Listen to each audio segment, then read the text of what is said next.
Most people with sense in the United States understand that the reason racism has been sustained is the enabling of abusers who demand a country where they can control black people and not be seen as evil for doing so, continuing a pattern of behavior based on colonization. In conservative areas, those who maintain racist ideals are a lot more open and honest, and most black people know to avoid such places due to the permissive attitude towards racial violence. Having lived in Austin for 20 years as an adult after being raised here, I have come to the conclusion that purportedly liberal cities are worse than conservative areas for two reasons. First, there will still be violence and segregation, but the populations will use words like progress and safety to justify the hostility towards non-white people. Secondly, there will be a constant emotional coercion to validate the toxic positivity of being hateful towards black people while demanding good reputations, ignoring that such places are neoliberal, not socially liberal.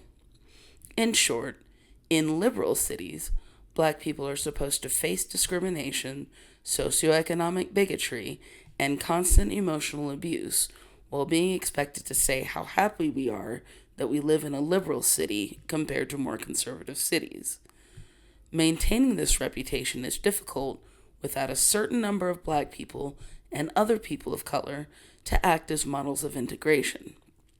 I should know, as I served as one of those models, even after seeing that a council member was so willfully ignorant that I was coerced into silence. Naively or narcissistically or both, I figured that if I could just have the right audience, my message would be heard and change would occur, which is how most advocates begin our careers. With dubious encouragement, I began my fight for change, and over time, I realized how black people are viewed who try to enact change within the dominant narrative using systemic tools, name brand Negroes. This is not to say that black people on all fronts who fight for justice are disingenuous, but there is a difference between those who are open to legitimate change and those who secretly enjoy the status quo, with the only difference being their position in it. Frankly, the goal of the majority of activism seems to be the continued assimilation of BIPOC participants, because then we might be considered human and thus more palatable for social engagement. The main problem with such advocacy is that there are so many people within the dominant narrative who cannot think beyond this one concept, and they bring it with them everywhere they go. Black people are stupid subhumans who I am allowed to control without restraint. While people enjoy smiling and saying that they are Democrats, liberals, leftists, progressives, they truly enjoy pretending that they have interest in the subgroups they created while actively shutting us down without true engagement.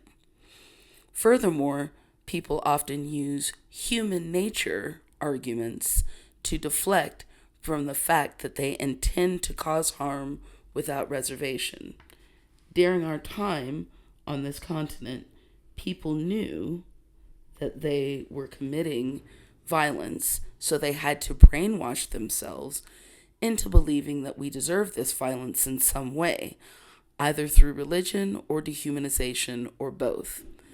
The conditioning has remained to this day because the idea that black people deserve subjugation is the premise of engaging with us on all levels, which is why people are allowed to stalk, harass, denigrate, and ridicule us at all times. This has nothing to do with human nature, but deconstructing industrialized mindsets. For many of the white people that I worked with, the premise was, sure, we can fight injustice, but never forget that I am one of the good ones, and continue assuring me of that during this entire process. Long after I finished doing any advocacy projects within the dominant narrative, I realized that as oppressors, and apathy, if nothing else, beneficiaries of the dominant narrative should start from a neutral position. I have to be seen as one of the good ones. What if one is honestly not a good person?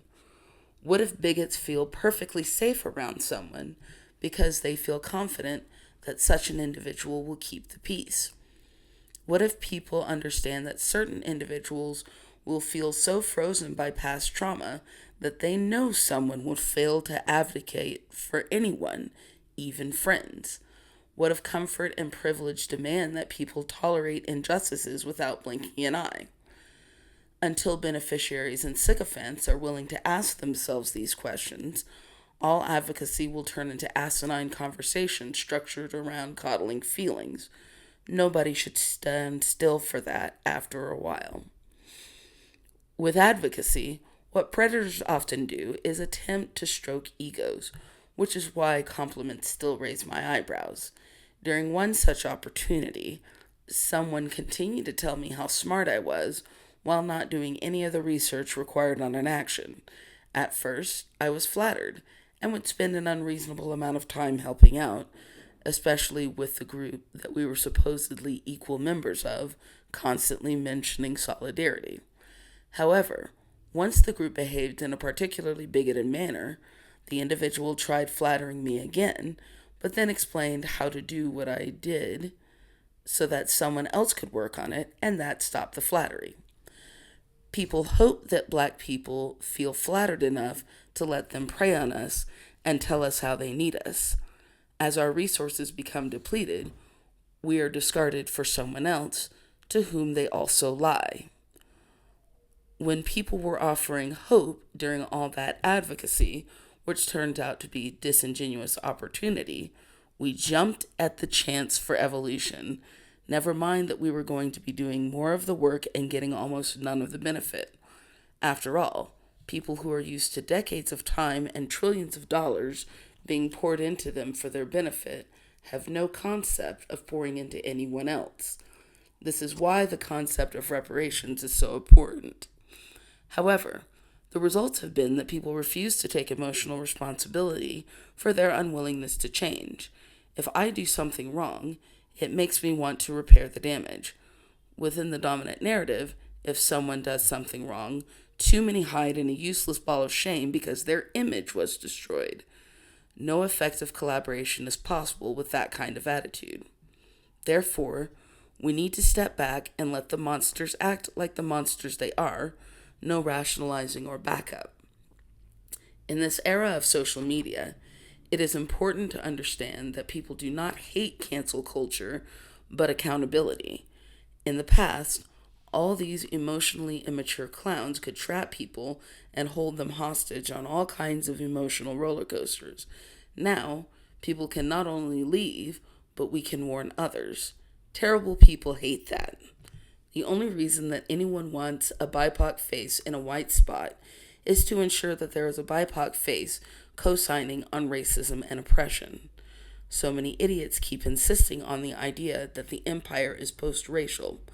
Post-racial means that no one constantly feels comfortable punching down on black people in public.